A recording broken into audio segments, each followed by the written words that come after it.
Hello, everyone, and welcome to this exciting episode of Chatting with the Lightkeeper.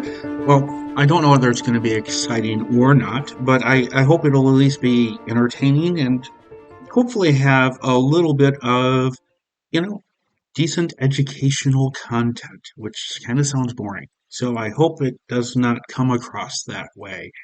Anyway, before we dive into the podcast, I guess the big excitement in my neck of the woods is the impending solar eclipse. While I don't live in, I guess, what they call the path of totality, where it will completely obscure the sun, I am in an area where it'll be 98 point something as far as coverage of the sun. So it is going to be something that is going to be kind of cool to experience and to see. I do hope the weather cooperates so I can witness it, because I guess the next one will be 20 years, which I look forward to seeing that one too. But I'm excited to experience this one and see kind of what it's all about, especially with that close to a complete coverage of the sun by the moon. I suppose I could drive the hour and a half to go to where it will be for 3 or 4 minutes, completely blocking the sun, but I think everybody and their uncle is going to make that drive, and yeah, the traffic of it would sort of spoil the event for me. So, in that is what is kind of coming up, and I am still working through my Easter candy stash, which is nice that I haven't gone completely crazy and consumed it all, which I guess yay for me and some sense of self-control when it comes to chocolate, which is a very good thing. But if you're not a sporty person or you're not from the United States, right now is something going on and it's called March Madness. And I know we're in April, but it's called March Madness, and it's where they changed it from 64, I think, to 68 now. 68 college basketball teams. There's 68 on the men's side and 68 on the women's side, and they play a one-game elimination tournament to see who is the best team in the country. And that has really kind of grabbed my attention. It's been fun to watch. There's been a lot of unexpected outcomes, like little school in Michigan called Oakland University took down I think it was Kentucky, if my memory serves us, which is one of the premier schools. Little Oakland University went out and beat them. So you have all these small schools that stun the big names with the big stars. And the women's tournament, I really have not really watched a whole lot of women's basketball, to be honest. And this year that has changed. I've watched more of the women's tournament than the men's. I mean, the basketball is just phenomenal, and like the star power that is on the women's side is just absolutely amazing, and it's been a lot of fun to experience that. And what does that all have to do with BDSM? You watching basketball? Well, it doesn't seem like you can watch any sport here in the United States, and I'm not sure what it's like in other countries where gambling is legalized. In the state I live in, it is legalized. So it seems like every other commercial will be for an online casino or online sports book where you can place your sports wagers. And that started, of course, thoughts about betting and how that all works. And I knew I was going to do a podcast about vetting, and vetting and betting, they kind of rhyme. So that is where the title came from. Don't go betting, start with vetting. Because really, for me, and this is how I see it, when you're betting, even if you've done some research and you think you know what the outcome is going to be, we really don't know the outcome. We can think, like if you were a huge basketball fan, there is pretty much no one on earth, I don't think, that could predict that Kentucky would lose to little Oakland University in Michigan. It shouldn't have happened. If you looked at all the stats and the data and the players and all of that stuff, it's just you know, an improbable outcome. And so in a way, when we bet, even if we do kind of do a little bit of homework, we're taking a gamble. And when it comes to vetting, in the lifestyle, we're trying to eliminate the gamble, if you will. And when I say gamble, what vetting is just getting to know a potential partner or a potential friend before you actually engage with them, in the real world. You are, in that getting to know them process. And so that is really what vetting is. It is very important because vetting helps us to understand whether we want to continue to get to know somebody, as a potential partner or a friend. And also, it's a big tool to keep us safer because if we pay attention during the vetting process, we can eliminate some of the danger of meeting a not so worthwhile individual. So there's all of that. But before you get into vetting somebody, getting to know that new person, there's a few things that we all have to do, really, before we start kind of putting ourselves out there, and that is to establish kind of your criteria. And what I mean by that is understanding yourself. What are your boundaries? What are you looking for? What do you expect? Are you looking for a friend with benefits? A friend? Are you looking for a relationship, or are you just looking for somebody to occasionally, get down and kinky with?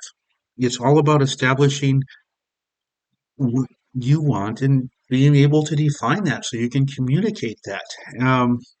And also being able to have developed your ability to communicate all of this, share it, and say it in a way that's clear, concise, and leaves no sort of wiggle room. And also, you're able to share your limits and be able to talk about compatibility as people and as kinky people. Be able to find out whether you're compatible as humans and compatible as kinky humans.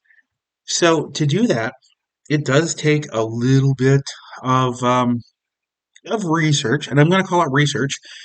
And it's to me researching somebody when you start to get to know them and they're potentially of interest. Research is what I call it. This is not stalking. There is a huge difference for me between those two.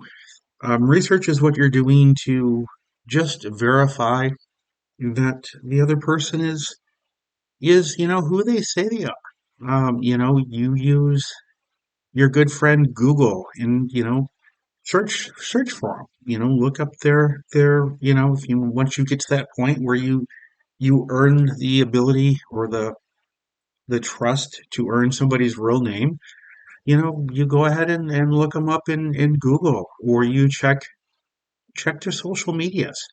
Their Facebook, their Twitter, their Instagram, or even LinkedIn. LinkedIn is often kind of the overlooked social media, but it's very important because if you're talking to Miss Wonderful and they say they work at XYZ Corporation, and you go and you find them on LinkedIn and they actually say they work for the ABC company, then that could be an issue.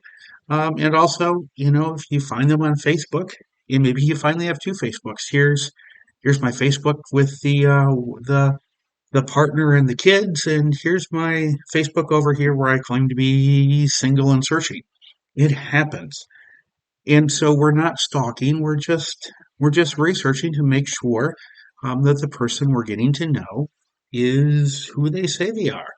And of course, in the process of that, you're going to want to pay attention to them being consistent with what they're sharing with you versus what they're sharing online. And it's understandable that perhaps what they share with you, if it's early on in things, might be vague. It's very common, especially in the lifestyle, because we want to protect ourselves and protect those around us. So it's understandable that there can be some vague areas there, and that's not a bad thing. It's not a sign of somebody having malicious intent. But during this process of getting to know somebody, those vague areas are things that come up in conversation. You're talking, you're getting to know them, and oh, what's that like? And what do you do? And do you like what you do? And so you have all of that. And then, of course, if you're listening to this, I'm assuming you're kinky or exploring your kinks on some level. I can't imagine somebody who didn't have that interest tuning into this podcast, but you never know. Um, but if you are kinky, then we have that whole world to discover and verify, as well as all the things that we would need to discover and verify and research if we were just meeting somebody purely vanilla. So, as part of our little research project that we all do, and it's not stalking, we're just researching, but sort of familiarize yourself with websites. The biggest one, of course, would be like FetLife for lifestyle related things. Maybe find out if they have a an Instagram that is geared to all things their kinky side. Um, and maybe they have another on Instagram that is geared for their friends and family.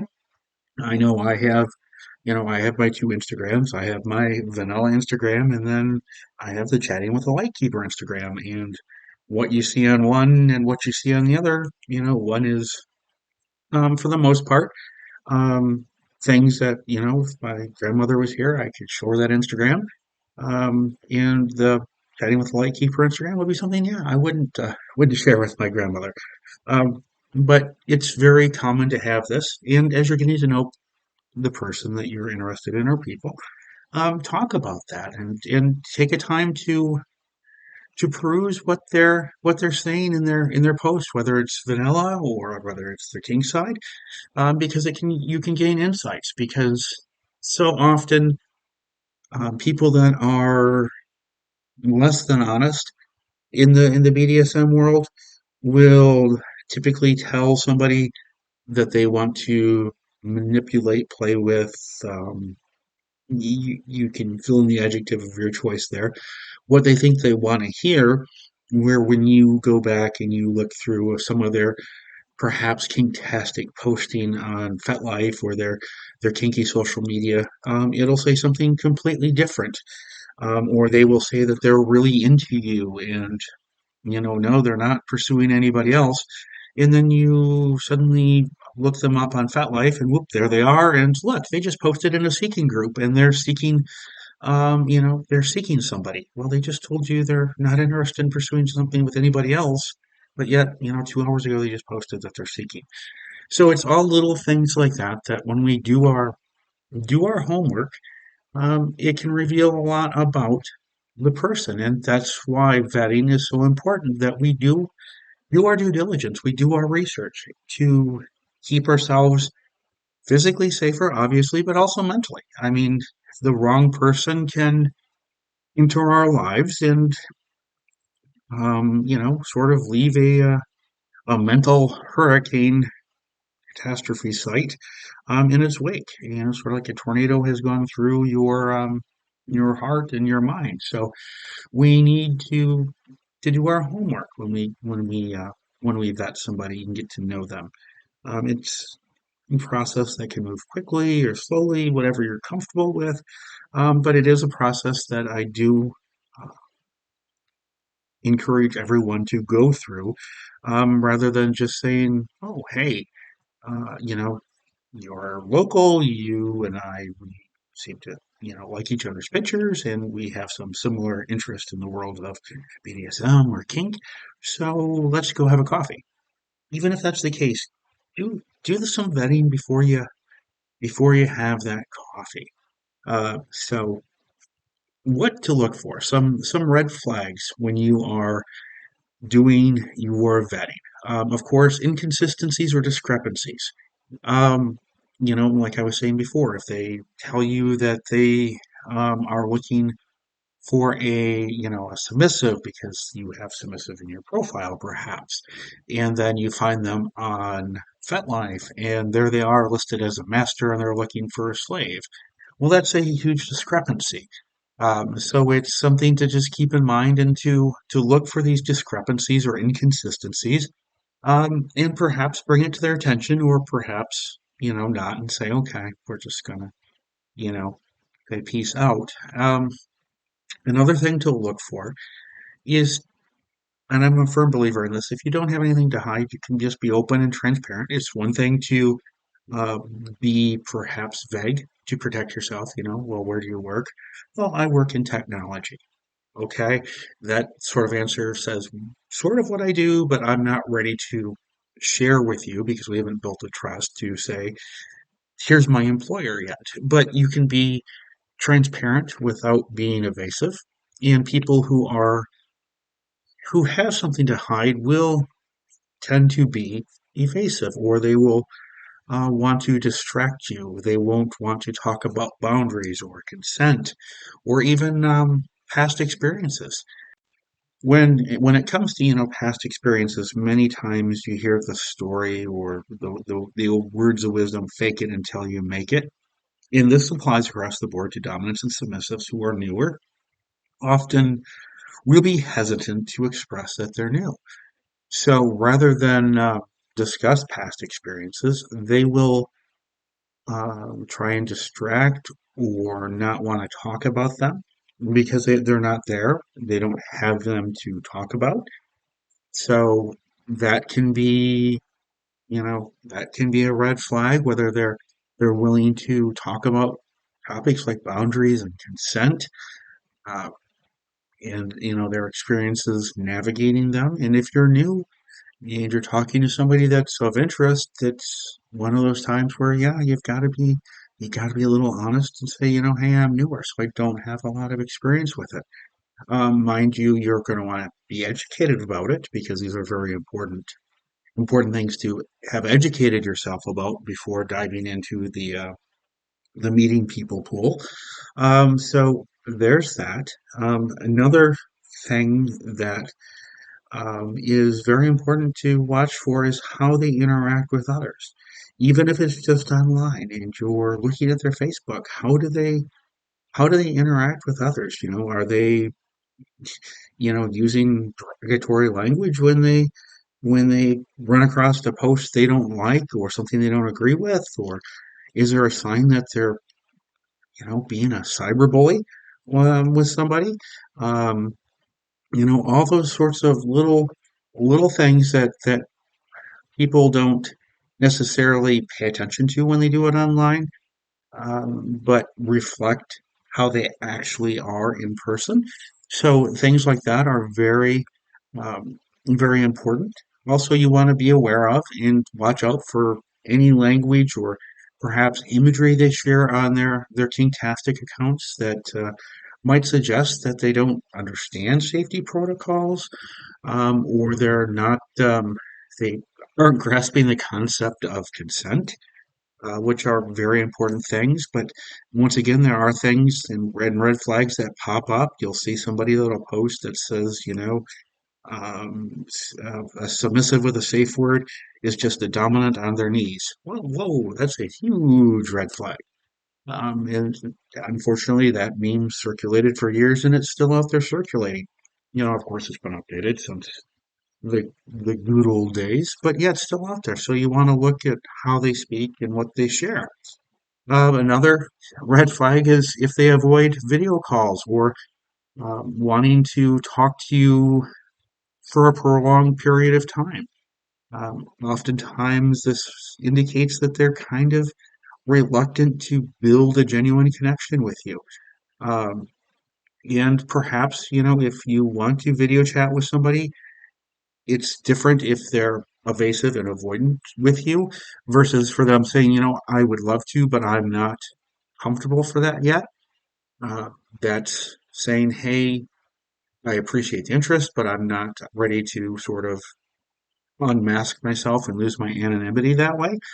But there's a difference, and most of us can we can pick up on when we're when we're getting put off or pushed aside versus somebody saying, "Hey, I'm not ready for that." Often, another red flag that I never would have picked up upon until it happened to me is the use of the word "we." Sort of like the three little piggies. This one went wee all the way home. Somebody who is in a committed partnership oftentimes will say things like, "Oh, this weekend we went here and then we went there, we all the way home." It is important to understand that other people do use we in a to mean, you know, maybe they are a single parent and they're saying we because it was their weekend with their kiddos. Or, for example, in my case, I had the most amazing dog for 16 years. So there would be, weekends where if you said, what did I do? I'd be like, oh, well, we went to the lighthouse and then we did this and then we went here for dinner. And, as you got talking to me about my use of the we, you'd find things like, oh, yeah, at the lighthouse, we went there so Marley could dig. Well, um, okay, it's normally not something you would take your significant other to the beach or the lighthouse so they could dig in the sand. Or that afterwards we went to Sonic for tater tots because tater tots were, what we did after going to the lighthouse, a tradition. So, it all depends on how they use we, but oftentimes people who are in committed relationships, you'll find them slipping up and using we quite often. So that's just something to listen for, and also the context they're, using we. Are they talking about their kids, or are they talking about their dog, or are they talking about their unsuspecting partner who has no idea that they're looking for somebody kinktastic and on the side? Another area that is a potential red flag is they treat you like a kink dispenser. All they want to do is talk to you about their kinktastic BDSM and kinky sex desires. And also kind of coupled right in with this, they will try and dom you right off the bat. Or if they're submissive, they'll want you to start doming them right off the bat. But only in ways that fit their desires. It's all about them and not about getting to know you. So that, of course, that's a huge, huge red flag. And before I recorded this episode, I did chat with a friend of mine, and they're poly. And because I don't have much poly experience, I wanted to reach out to them and see what advice they might have. And it was fantastic. I'm so glad I did it, and so lucky to be able to call them a friend. But something that they've run into is that they will run into somebody who states, and this was kind of surprising, but it makes sense because we do deal with some people that don't necessarily think things through as we explore our desires in this world. They'll meet somebody who expresses the desire that they are curious about being poly or ethically non-monogamous, um, and they sort of will lament perhaps that they can't find somebody who thinks along those lines, and then as they talk more and more, they might reveal that they're monogamous, but they're curious about poly. And what they shared is when you find somebody who reveals that deep down they're monogamous, but curious about being poly or ethically non-monogamous, is sort of let's ring the little ding ding bell for this person is um, going to be cheating on their partner. They're monogamous with their partner, or they're curious about poly, but they haven't told their partner yet, you see. And yeah, so when you get somebody like that, and you are poly, or you're exploring being poly or ethically non-monogamous, and you run into somebody who's curious about the lifestyle, but they're monogamous, but they want to explore non-monogamy, um, it is a red flag. Another wonderful thing that they shared, and this is not about poly, but it's truly an amazing and wonderful thing, is how does the person that you're interested in, how do they talk about their previous partners? You can tell so much about how they talk about their past partners um, when you're talking to them. When we're having that kind of get to know you conversation, it's sort of, let's face it, we're trying to portray ourselves in the best light. They're trying to portray themselves in the best light, sort of, everybody's sort of being salesmen, trying to convince each other that, potentially this could be the right fit. And when you start talking about past partners, we're not trying to talk anymore about whether we're fit or they're a fit and all of that good stuff. But you can tell a lot about them by how do they talk about their past partners. So that was an incredible thing to think about and really sort of open my mind to it. And I hope that you too will consider asking a prospective person about their past partners and then listen to what they say about them because it will tell you a lot about them because you're taking the conversation out of that salesperson area. So the other thing when it comes to vetting, and it's sort of red flaggish, it's in the very it means very well area of red flags, but it doesn't work in reality. There are some people out there that will either they will willingly share with you their driver's license number, or they will say, you know, I'd really like to meet you in person. We've been talking for a while. Here's a copy of my background check so you can be sure that I am who I say I am and that, gosh darn it, I, I'm a, I'm not a convicted, you know, domestic abuser or I am not a convicted, you name it. Well, there's a problem with that. And the problem is we are working in what is called retail background checks. And these are pretty much when you go for a job interview and you reach that point where you think you're about to get an offer, and your prospective employer asks permission to run a background check on you. What these background checks are is they primarily focus on your employment history to make sure that you are not flub-dubbing your way, inventing jobs perhaps to give yourself a better experience to fit this employee. So your employment history is what you say it is on your resume. And the criminality that this background check is going to look for, it's going to look for signs of financial misconduct or theft, potential theft. Those are the red flags these retail background checks are going to be looking for. They're not going to be diving into your criminal history because, let's face it, as a business, they're more concerned with are you going to steal from me than perhaps did you beat your ex wife or beat your ex husband. That's how it works. It's a business decision. And those areas are sort of out of bounds for many businesses. They don't want to go there. Don't ask, don't tell. So that wonderful background check that you've been presented with, or they shared their driver's license number with you so you could run it, it is really not going to tell you what you need to know in those areas. It sounds great, right? It sounds awesome. But here's the thing, like our most serious offenses, like domestic abuse, um, which of course is a huge red flag.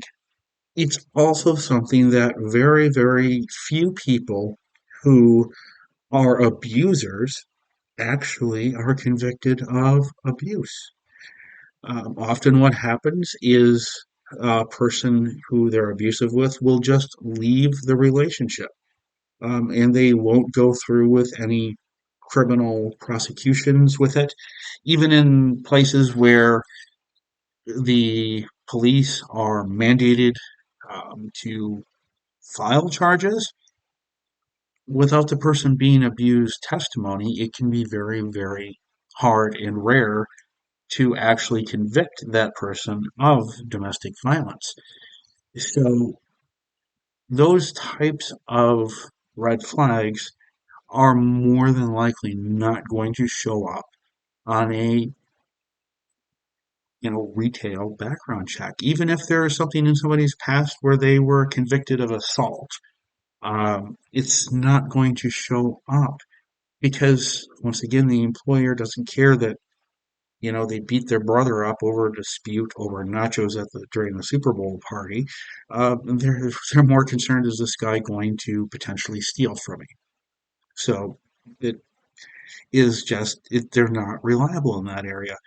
And plus, since these are retail and not you know government sponsored, if you will, background checks, um, there's could be outdated information, not to date information, and there are inaccuracies. And so, while it sounds great, the reality for our purposes of determining whether somebody is a good person or a bad person to get to know is not going to be there. Now, it's great if you're getting to know Jiminy Cricket and he says he's worked at Walt Disney World his whole adult life. And yeah, you run the background check and it's going to come back and it's going to tell you that, yeah, Mr. Cricket has worked for Disney, his whole adult life. That's great. But that doesn't tell us whether Jiminy Cricket, did naughty things. As long as Jiminy Cricket didn't steal from Walt, um, you know, Mr. Cricket was fine to do whatever they wanted. Now, this brings me to the last point on this, is the sharing of your driver's license number. Sounds innocent, right? How can that be a bad thing? It's not like it's your social security or your government insurance number or, various things like that. Whatever your identifier is, your identifying number. Pretty much every country around the world, you have a number for something that the government uses, whether it's a tax ID or your social insurance or social security here in the United States. Um, that, sort of, that's like the holy grail for people who want to steal your credit or do ID theft. So your driver's license number, what's it going to hurt? Well, it can hurt a lot because while it's not the holy grail, it's a step in the piece to getting and putting together your holy grail. You get your driver's license number and you can find maybe a friend who sort of looks like the person in the picture that you've seen with that driver's license information. You can, oh, hey, I lost my driver's license, government employee. I need a new one. Oh, no, see, I lost my whole wallet, but I remembered my driver's license number. And that overworked government employee at wherever it is that you around the world get your driver's licenses, that number. They punch it in. The person on the screen kind of looks like you. You're being very sympathetic and very kind. Boom, you have a driver's license in somebody else's name with your picture on it, which does open doors for bad things to happen. Or even, if somebody just knows your driver's license number and they get pulled over by the police. Oh, sorry, officer, I forgot my license, but here's my number. And then suddenly you get pulled over 6 months later and you have an arrest warrant because you haven't paid your ticket. So don't ever share anything personal identifying like that. Please don't. And please don't also fall for the here's a background check. Here's my background check information that proves, and I think it comes from a good place. These people want to prove they are who they are, and gosh darn it, they're good people. And see, I'm giving you this background check that proves that I've done no bad things, and it really doesn't prove that at all. So the background check and the driver's license number sharing, while meaning well, I don't think really helps us in our journey to get to know and verify that somebody's worthwhile. So really the key through this whole process is communication, being able to communicate clearly, you know, be honest, sort of be meatloaf. I'll do that for love, but I'm not going to do that for love. Be able to communicate honestly. It is, you can be honest and still be a little vague when it comes to some things. Like I said, like where you work until you're ready to share that. Or even perhaps if you work for a big company, you can share the name of the company, but not your exact location, because many big companies have, multiple locations, so it wouldn't be necessarily easy to track you down, but it's working at your pace and being comfortable.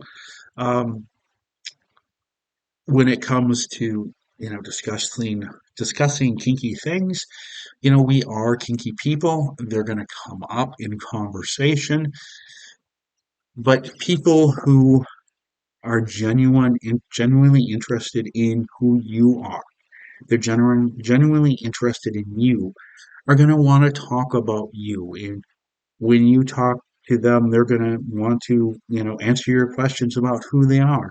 The lifestyle conversations will happen. They'll just naturally happen. It's an interest that both parties in the conversation share, but it's not going to be the go-to talking point.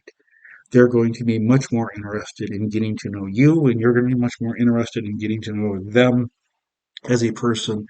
And the kinktastic conversation things will just naturally happen. They'll fall into place.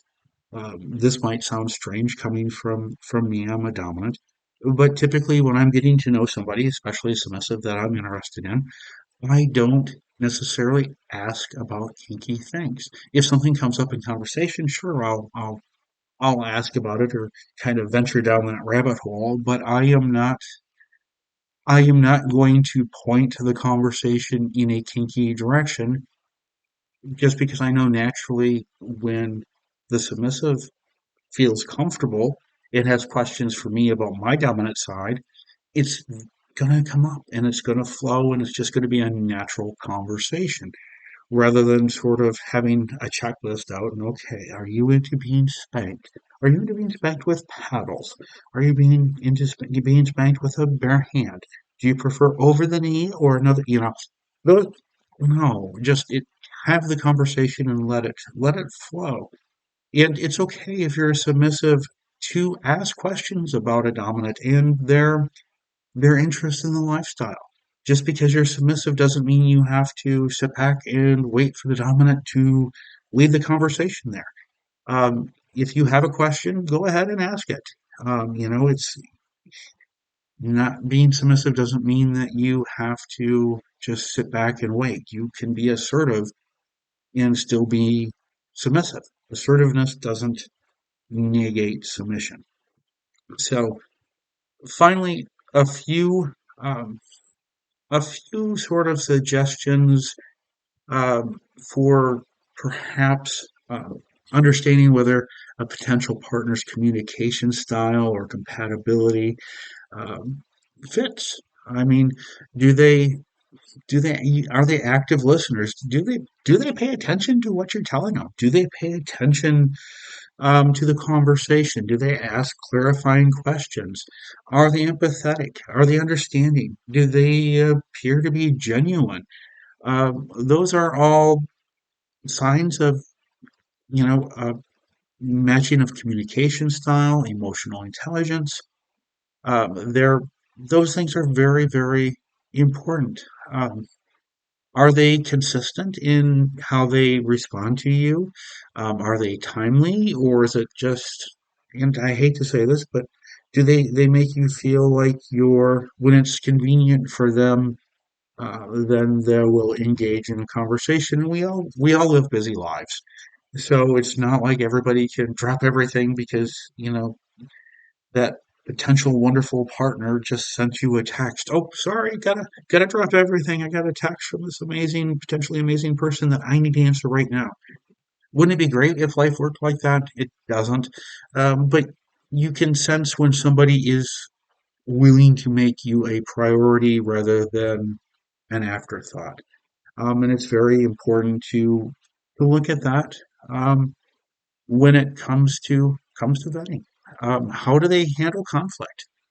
let's face it, no relationship is going to be perfect. Lifestyle relationships are no different. There's going to be conflicts. What does that look like? Be able to talk about it. Discuss hypothetical scenarios. Because remember, your partner's first, rather than, dom and sub or whatever it is that works for you, however it flows in this kinky world. But your partner's first. Are they willing to compromise? Just because somebody is a dominant doesn't mean that they are uncompromising. Um, or just because you're a submissive doesn't mean you have to compromise every place your dominant wants you to compromise. You can be submissive and have areas that you are very much not willing to compromise on. It's healthy, it's good, and it's good to talk about that. How would a disagreement work? How do you see, if you're submissive, ask how would you handle a disagreement, between us? And it's very important to have those and look for conflict resolution skills. And please never fall for the dominant that thumps their chest and says, "Well, I am dom, I am right." No, it doesn't work like that. Um, then there's communication preferences. You know, do you communicate well together? And I have met some amazing people and gotten to know them and been kind of excited to get to know them more. Kind of excited about, well, maybe, be a good person to share a first cup of coffee and talk with. And then as you continue to communicate, you realize that your communication styles or your needs communication wise just don't align.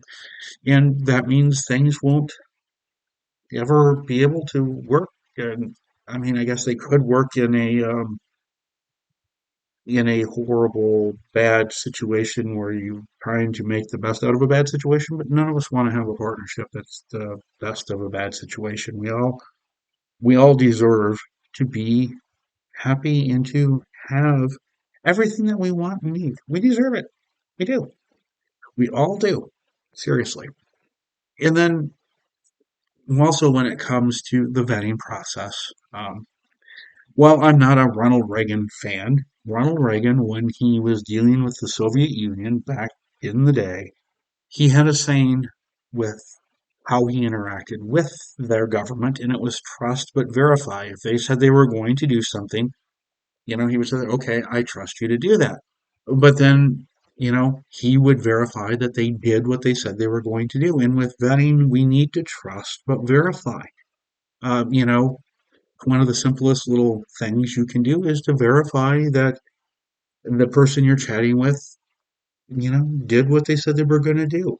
Um, an example I use about this is, you're talking to them Monday evening. What did you do this weekend? Oh, I did X, Y, and Z.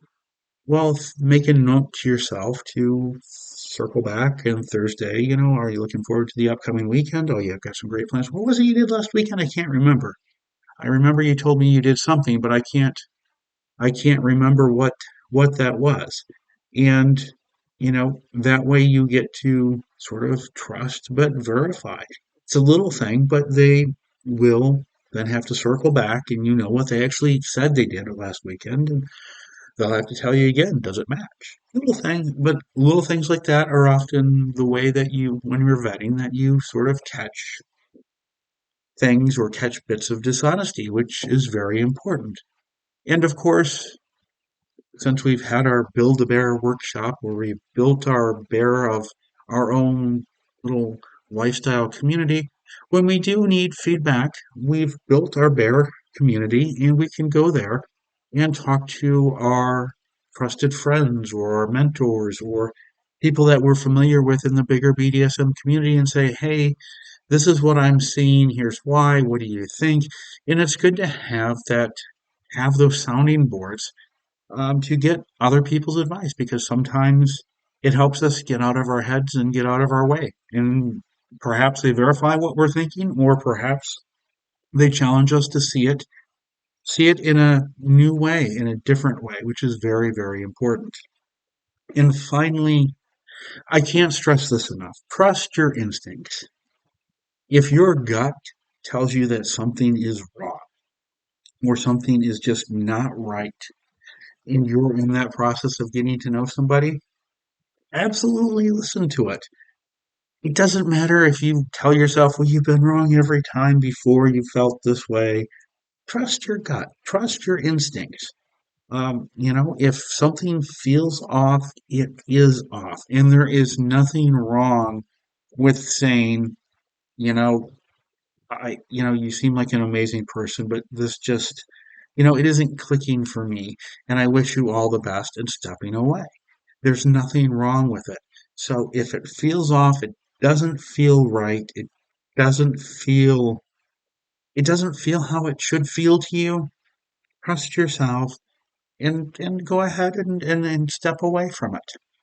So this is all the excitement I have on vetting, but I do hope that our conversation today about vetting is something that can help you, empower you to make good choices. God, there I go again, sounding like a parent that I have never been, except to my amazing dog, um, my former dog. But yeah, I don't mean to sound parental, but vetting is so important that we need to make good, solid, logical decisions when we do it. And the only part of that that really isn't logical, but is very important, is trusting our gut. Because if our gut tells us there's something off, we need to respect it and listen to it. And it's something that as I've grown, okay, as I've leveled up in life, I've learned that my gut went from something that when I was younger I would find reasons to discount. And now that I'm older, I'm learning to trust myself. And I implore you to trust yourself on this journey that you're on in the lifestyle. Because there's nothing wrong with saying, hey, thank you, but no thank you. Because it's up to you to keep yourself safe. There isn't anybody else out there that can do that but you. So please do that if you feel something in your internal spidey senses is saying something is off. So on that bombshell, we shall call this an episode. And while vetting goes right along with dating, because sort of that's sort of like the next evolution in the lifestyle is okay. We've gone through the vetting. We think we've found a good person.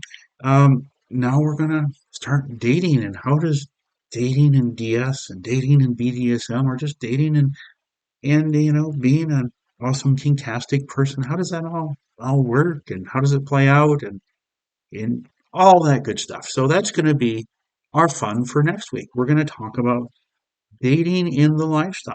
So no matter where you're listening, please scroll down, tap the follow button so you get notified whenever a new episode of Chatting with the Lightkeeper comes out, which, by the way, will be on Tuesday mornings, bright and early, New York City time, before most people are up in New York City, although, according to Frank Sinatra, it is the city that never sleeps.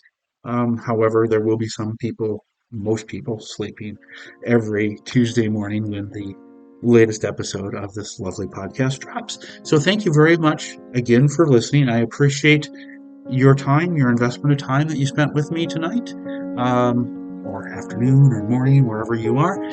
But thank you very much for making 50 minutes for me. And I look forward to chatting with you again next week. Thank you very much.